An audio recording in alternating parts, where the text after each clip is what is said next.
Welcome to another episode of History Bible. My name is Ken Primus. I am your host. We are taking our sidebar and focusing on the blessing.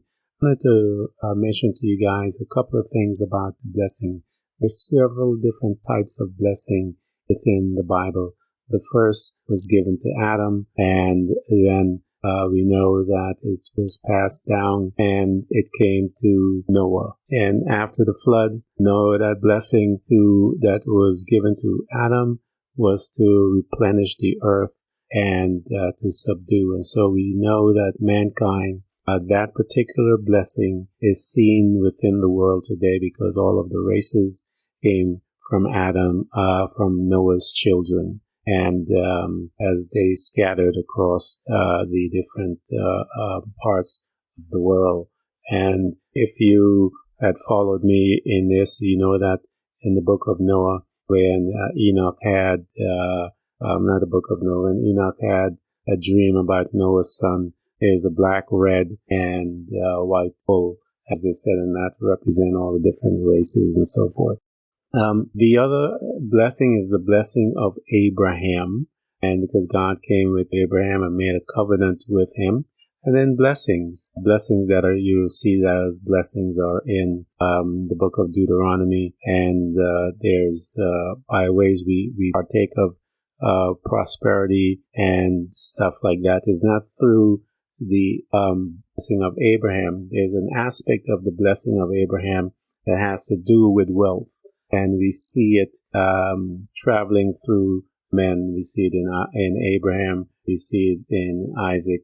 And we'll see it in Jacob. There's a material piece of it. But there is a spiritual connotation to that. The blessing of Abraham that was given and was to be delivered to the Gentiles. And so we're going to take a look. All of them will zero in on the blessing of Abraham to find out what is it and how can we benefit from it. We'll take a break and we'll be right back after this. Welcome back to History Bible. We are going to continue looking at the blessing. I mentioned to you the different types of blessing. In the beginning, we have the blessing of Abraham. We have the blessing, and we have blessings. We have the blessing of the high priest, which Jesus bestowed upon us. But we are looking at the blessing. The Bible tells us that the blessing of the Lord brings wealth without any painful toil. And we find that in the book of Proverbs chapter 10, verses 22. And so this blessing, we saw that these brothers went through, we know that Jacob went through all kinds of stuff to get it. And it was through the scheming of his mother and him to get it away from Esau. And we saw that Esau recognized that that blessing carries a lot of wealth and power. And as I mentioned to you, I believe he needed the wealth in the sense that he had the garment that from Nimrod, and Nimrod ruled men over that, so he had power over men. And some other in the other things that we've looked at, we saw where animals also came to Nimrod as a result of that. In the legend of the Jews, it said that the animals came and they would prostrate themselves down before the wearer of that garment. So we know that Esau was looking for power. We know his lifestyle, and we saw that his brother took that blessing from him. And when he took it, when he left, he walked out of the room. When Jacob walked out of the room, Esau walks in, starts to beg and cry and wail. He wailed to the point where he was just broken. And based on that trauma of losing the blessing, losing the birthright, all of that stuff, he vowed that he would kill his brother and go after him. But we talked about last podcast as to what that blessing entails. A part of it is the grace of God, which is the divine influence upon the heart and the benefit it brings to the person, the believer. So if you take a look at some of the scriptures that deal with this thing, that talks about the blessing of God, what it does. And again, we know that this blessing worked in Abraham's life. It tells us that Abraham was a pretty rich man. I believe is in Genesis 13:2. Now Abraham was very rich in livestock, in silver, and in gold. And we know that this particular blessing brings that. Now, the blessing of Abraham, we're going to go into that at some other time. But that's a different type of blessing. That's the spiritual part of the blessing. The blessing, I think it is just the material part, but when it comes to the blessing of Abraham, it has to do with spiritual things. And if you look in not Genesis, I think it's in the book of Galatians chapter 3, it'll show you the spiritual aspect of the blessing of Abraham. So we are looking at this thing because I know a lot of you guys are hearing it a lot from all the financial or the prosperity teachers that are constantly talking about the wealth, and they're just focusing on the wealth. And I made a statement last time, if it was just about wealth, the gospel, if it was just about wealth, Paul would be in trouble because he talks about not having any of that in the book of Corinthians, where he talks about being poor and as a result of the gospel. So according to the prosperity teaching, he would not be, a lot of people, they feel guilty because they're not there financially. And trust me, man, I told you guys the story about my family and how my mom makes sure I get money to have on me and all that type of stuff. It's just crazy. But anyway, I try to tell people we are on the grace and not on the law. The Bible teaches us that. So the blessing is about the wealth. And we'll take a look into Jacob's life as we travel through. And because his mom told him to get out of the country to her brother's house and hang out there while your brother calms down, because we know that he was pretty upset. As I mentioned to you, he wanted to kill him. He was planning on, actually he was trying to see if he could kill his dad first before, so that he can go after him. But God's grace, and you guys, I've talked to you about that grace, divine influence on the heart. Time and grace used by God to bring him back and reconcile these two brothers many years later in their life. And so as we continue taking a look into Jacob's life, it is a fascinating life, guys. We know that he now possesses the birthright, possesses the blessing, and he hightails out of there. And he goes and he keeps running. But that his brother pursued him. His brother had his kids coming after him as well. And so he pursues him to try and capture him, but he was gone. And, God protected him, and he arrives at Laban's house. And so Laban is really an interesting gentleman. He is his uncle. And so when he gets there, his uncle has twins, daughters. And so Jacob falls in love with one of them, and his life changes as now this Laban is going to start messing around with his life. And we'll see how the blessing is following this man Jacob, and he is prospering in all that he's doing. He's just prospering. Even when he gets to Laban's house, he's bringing material things. Laban recognizes it and uses him to pretty much stay there for many years. We'll take a look at the Bible and pick up some of these books as we continue to study this gentleman's life, as how the blessing is operating in it. So we're talking about Jacob leaving, and I want to stop and read in the Bible so that you guys can see where we're at in the Bible. Chapter 28, verses 10.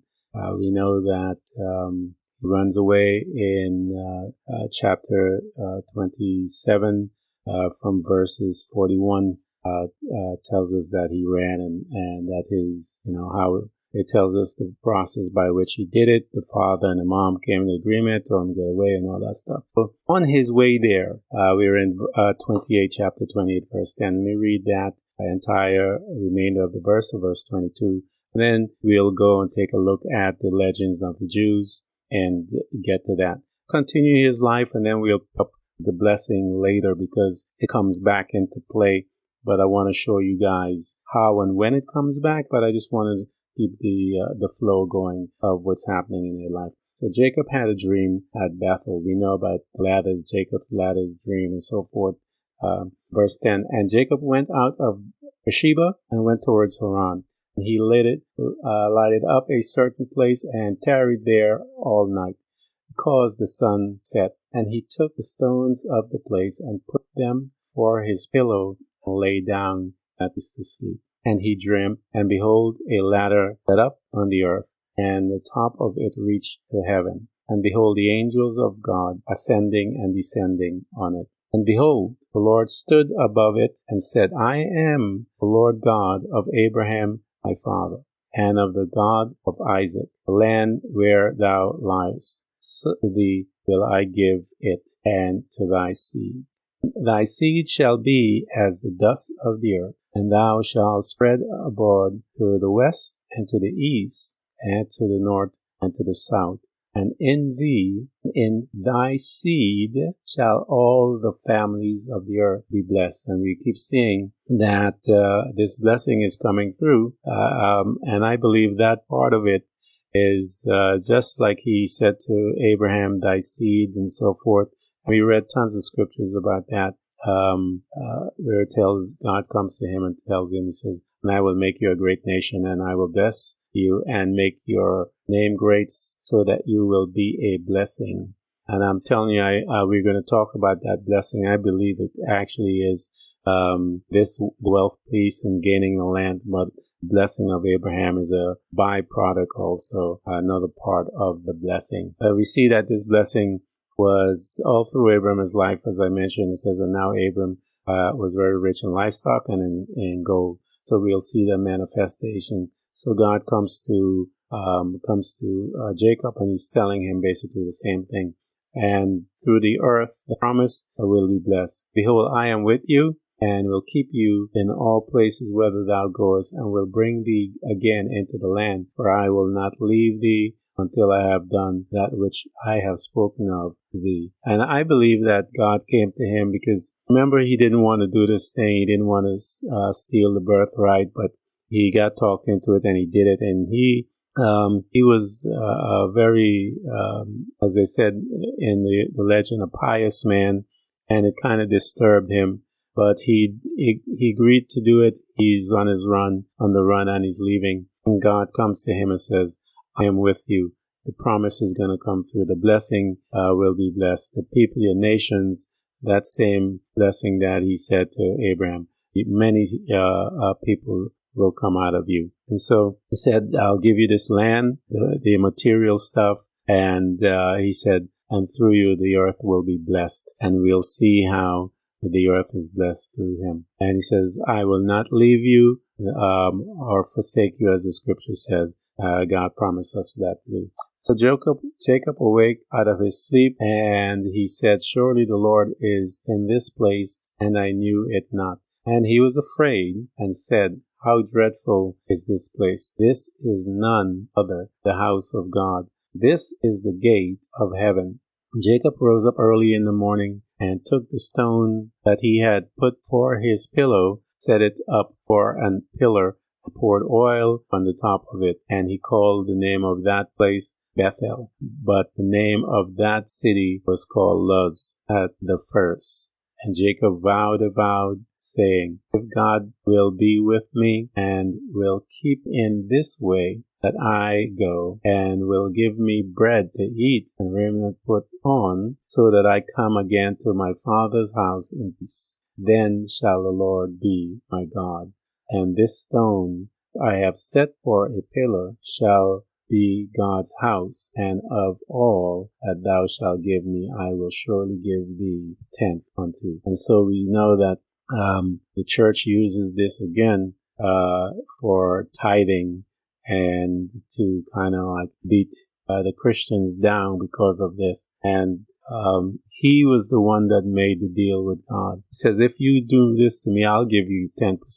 So you and I have to make deals. We're on a different covenant, and the God that made that new covenant tell you how much to give, when to give, whatever. And you can even say to him, I will sow this seed and so forth. So there are reasons and how to deal with financing. But we see this guy does a couple of things. And he says, and Jacob vowed a vow, saying, if God be with me and will keep in this way I'm going, and will bring me bread to eat, and raiment to put on, so that I come back to my father's house in peace. Remember that, because he's leaving in turmoil. His brother wants to kill him. And so he wants to, his goal, he's making his vow with God. He says, if you do this, I will say that you are my God. And so we see that as he makes this, God actually honors this prayer, because when he's coming back,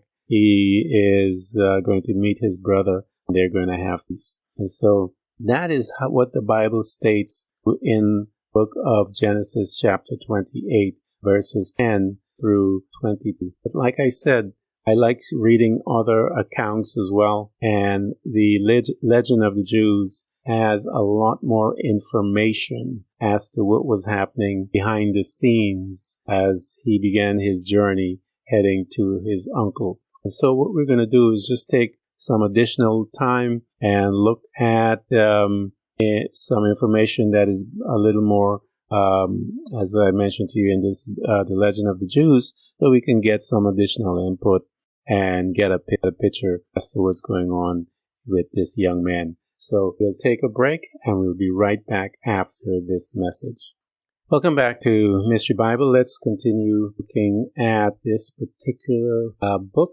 This particular part of it is called The Day of Miracles. Jacob journeyed to Haran. The successful succession of miracles, the first of 5 that befell for his sake in the course of it, was the sum sunk while Jacob was passing Mount Moriah. It was high noon at the time. He was following the spring period wherever the patriarch went or settled. It accompanied Jacob from Beersheba to Mount Moriah, a 2-day journey. When he arrived at the holy hill, the Lord said unto him, Jacob, thou hast bread in thy wallet, and the spring of water is near by to quench thy thirst. Thus thou hast food and drink, and here thou canst lodge for the night. Jacob replied, the sun has barely passed the 5th of its 12-day stage. Why should I lay down to sleep at an unseemly hour? But then Jacob perceived that the sun was about to sink, and he prepared to make ready his bed. It was the divine purpose not to let Jacob pass the sight of the future temple without stopping. He was to tarry there at least one night. Also God desired to appear unto Jacob, and he showed himself unto his faithful ones only at the same time. Jacob was saved from the pursuit of Esau, who had detested on account of the premature darkness. So we see that this darkness came on, as is stated here, a little earlier, and because his brother was pursuing him, which we saw previously. Jacob took 12 stones from the altar on which his father Isaac had laid down as a sacrifice, and he said, it was the purpose of God to let 12 tribes arise, but they have not been begotten Abraham or Isaac. If now these 12 stones will unite into a single one, then shall I know for a certainty that I am destined to become the father of the 12th tribe. At this time the second miracle came to pass, and the 12 stones joined themselves together and made one, which he put under his head, and at once it became soft and drowsy like a pillow. It was well that he had a comfortable couch. He was in great need of rest, for it was the first night in 14 years that he did not sleep well. During all those years passed in Eber's house of learning, he had devoted the night to study, and for 20 years to come he was not to sleep. For while he was with his uncle Laban, he spent all night and every night reciting the Psalms. On the whole, it was night of marvel. He dreamed a dream in which the course of the world's history was unfolded to him. On the ladder set up on the earth, with the top of it reaching to heaven, he beheld the two angels who had been sent to Sodom for 138 years, that had been banished from the celestial region because they had betrayed their secret mission to Lot. They had accompanied Jacob for his father's house thither. Now they were ascending heavenward. When they arrived there, he heard them call to the other angels, saying, Come ye, see countenance of this pious Jacob, whose likeness appears on the divine throne. They who long to see it. And then he beheld the angels descending from heaven to gaze upon him. Also saw the angels of the four kingdoms ascending the ladder. The angel of Laban mounted 70 rounds, that angel of Medea 42, that a Greek 180, and that Edom with very high, saying, I will ascend above the heights of the clouds, I will be like the Most High. And Jacob heard a voice speaking, and says, Yet thou shalt be brought down to hell, to the utmost parts of the pit. God himself reproved Edom, saying, Though the mountain be high, and the eagle as though the nest be set among the stars, I will bring thee down from hence. Furthermore, God showed unto Jacob the revelation of Mount Sinai, the translation of Elijah, the temple in the glory of its spoliation, Nebuchadnezzar's attempt to burn the three holy children in the fiery furnace, and Daniel's encounter with Baal. In this first prophetic dream by Jacob, God made him the promise that land upon which he is laying will be given to him, but he laid upon the whole of the Philistines, which God had folded together to put him under. And the promise continued, Thy seed will be like unto the dust of the earth. As the earth survive all things, so thy children will survive all the nations of the earth.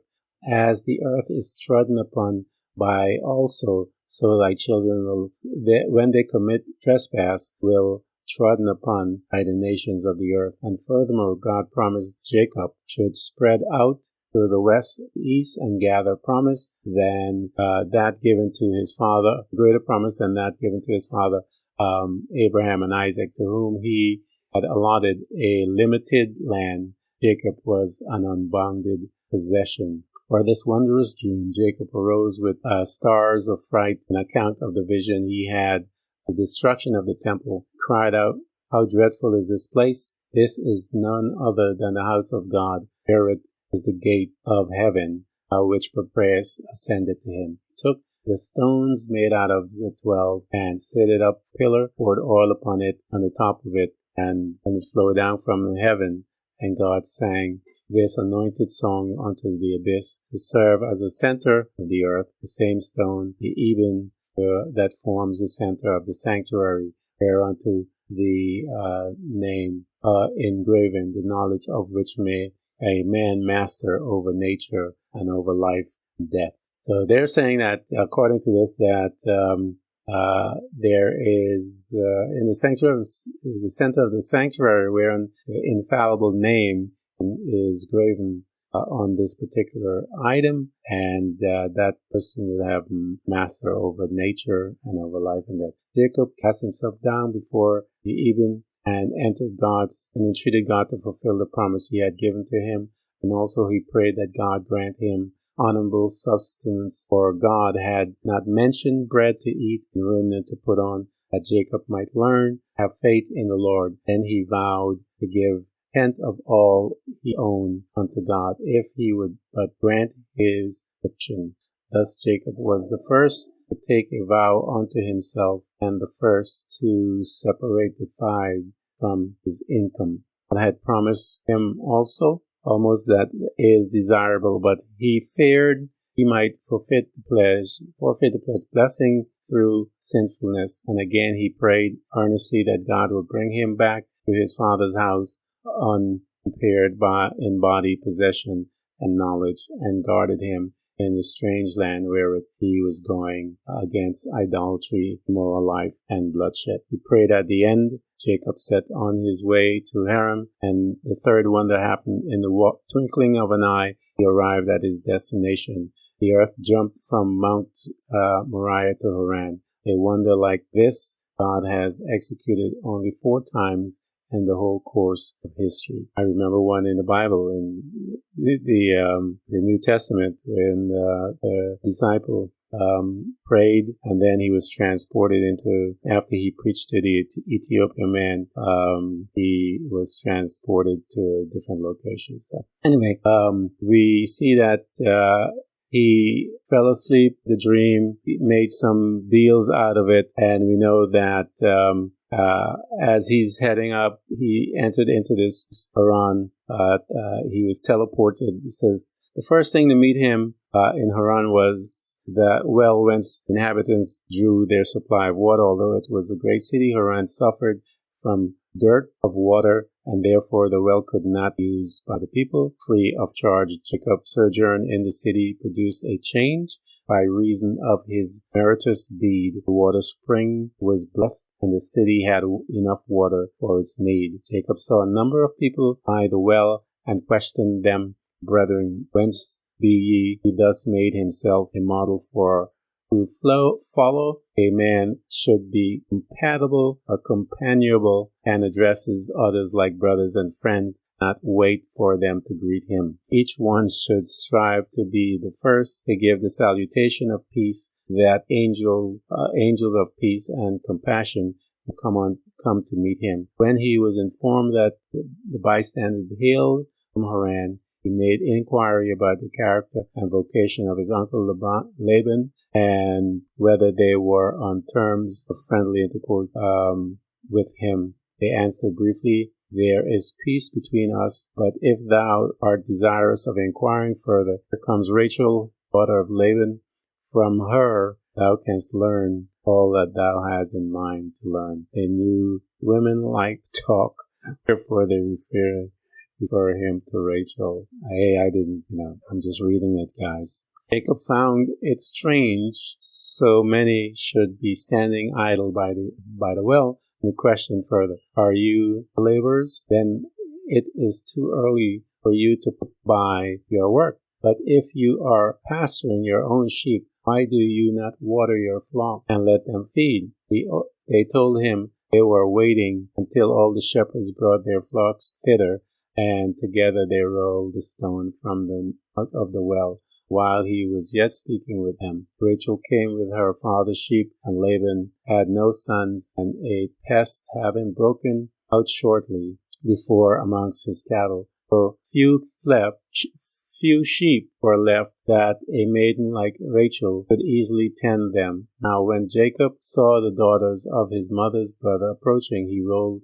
the great stone from the mouth of the well, as easily as a cork is drawn from a bottle, the fourth wonder of the extraordinary day. Jacob's strength was equal to the strength of all the shepherds, and his 2 arms alone he accomplished what usually required the united force of the large assembling of men. He had been divinely empowered or endowed with the supernatural strength of leaving the Holy Land. God had caused the dew of the resurrection to drop upon him, and his physical strength was so great that even in a combat with the angel, he was victorious. Fifth and last wonder of the day was that water rose from the depths of the well to that very top. There was no need to draw it up, and there it remained all the 20 years that Jacob abode in Haran. So that is the account of his journey according to the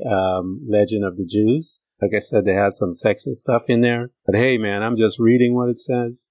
So my goal, again, is just to basically bring some insight to you guys as to what was happening there in the culture at that time. I know when I studied in Bible school, we had a course, Bible customs, manners and customs, that we had to learn all the different customs and the manners that were in the Eastern world versus Western civilization. And that's why I'm telling you guys that Western Christianity is different from Eastern Christianity, their behavior, their attitude, everything. is different. Western Christianity don't believe in meditation, but Eastern Christianity does, because the Bible tells us in Eastern culture, David said, I meditate in thy word day and night. God told Joshua, says, I want you to meditate in this day and night. So that meditation is not a Western thing. They kind of frown on it, because I remember they would tell me when I was a young Christian that if I meditated, let the devil in, so that, if you leave your mind blank, the devil is going to jump in. Wow. Anyway, I just wanted to thank you guys for following me, and I continue to pray for you and your family, that God will bless you, that he would reveal himself to you so that you can understand who you are as sons of God, so that you can join forces with all the sons of God, change this world.